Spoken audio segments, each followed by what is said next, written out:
If you're looking for a mic to get started with recording your podcast, or you want to upgrade the mic you currently have, then this video is for you. You're going to find out what the best podcast mic for beginners is, and I'm not going to bombard you with 10 options so that you still struggle to make a decision. I'm going to give you my number one pick that I and my clients have found to be the best option, and then I'm also going to give you one other pick for those on a lower budget. So let's go. So my number one pick for the best podcast mic for beginners is the Shure MV7 Plus. Now this microphone is quite new at time of recording. It's an upgrade to the original Shure MV7 microphone, and it's designed for high quality audio recording and ease of use. It will set you back around £250 or $280. So it's not one of the cheapest mics out there, but it's still reasonable, and the price is more than worth it. It's a USB and XLR microphone, and we're focusing on the USB in this video because this is a video for beginners, and USB is the most simple way of connecting a microphone to your computer.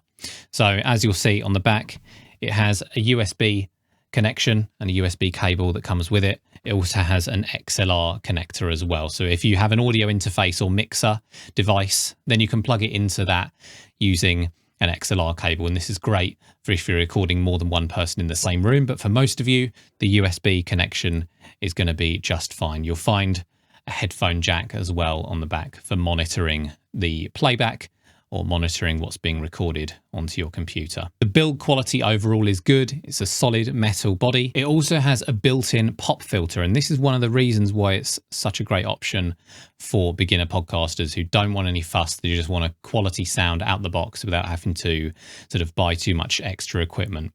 It's removable, but in general, you're going to want to keep this on.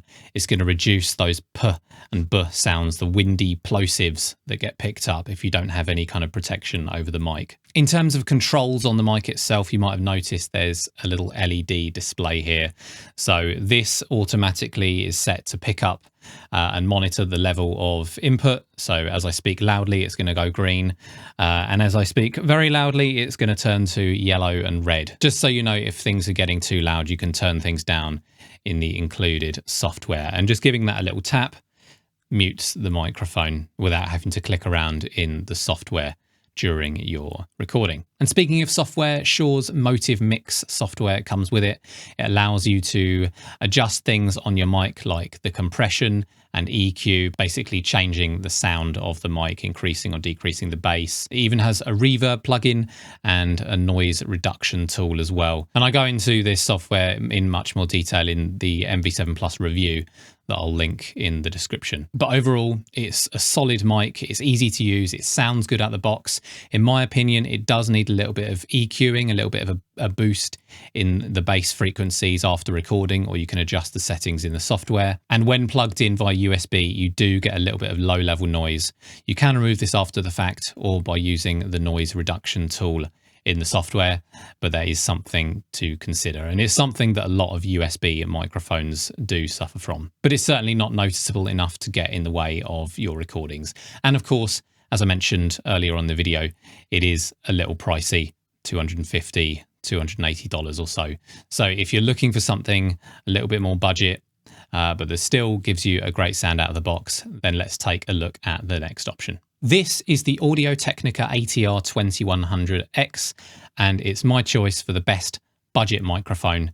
You can pick one up for around £80, $80. You can pick them up even half that if you're looking secondhand, and it produces a high quality recording straight out the box. Again, solid metal construction. It doesn't have that foam pop filter, so you're best off picking up another one and adding and sticking that on top, just to prevent those windy plosives from ruining your recordings. But in general, the sound is good, and we're going to have a listen to both of these shortly.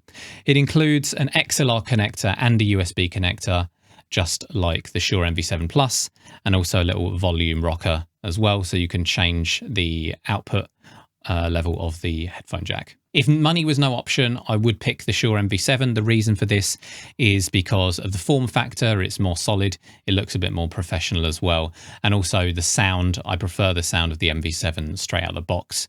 It's also got a lot more features on the software side of things, and it's got that built-in foam pop filter. Having said that, this is still a great mic, and it's cheaper than the Blue Yeti, and you're going to get a much higher quality recording out of it. As a little side note, the Blue Yeti is a really popular microphone for podcasters in this price range, but the Blue Yeti is not ideal if you're not recording in a studio space, in a treated room with sound absorption panels and so on. It's a condenser microphone, meaning it's very sensitive and it picks up a lot of the echo or reverb in the room, and it will pick up what's going on next door and outside and so on. The two mics that I've shown you in this video are dynamic mics. They're less sensitive. You've got to get them much closer to your mouth to pick up a strong recording, but as a result, you're going to get a much warmer, more intimate broadcast style of recording. One caveat with the Audio-Technica is that I was speaking with Audio-Technica at the podcast show this year, and they did mention that they might be discontinuing it relatively soon to make way for new microphones. It's been around for quite a while. So if you're watching this and you can't get hold of the Audio-Technica 2100X, then have a look for the Samson Q2U, which is another great option, very similar microphone in the same price range, or the Rode Pod mic. Just be aware again that all of these mics, they don't have a sufficient pop filter, and I recommend buying one separately, either one that you stick, that you clamp onto your boom arm, or one of those foam balls for the end. I'm testing the Shure MV7 Plus microphone using the USB connection. 1, 2, 3. I'm testing the Shure MV7 Plus using the XLR connection. 1, 2, 3. I'm testing the Audio-Technica ATR 2100X using the XLR connection. 1, 2, 3.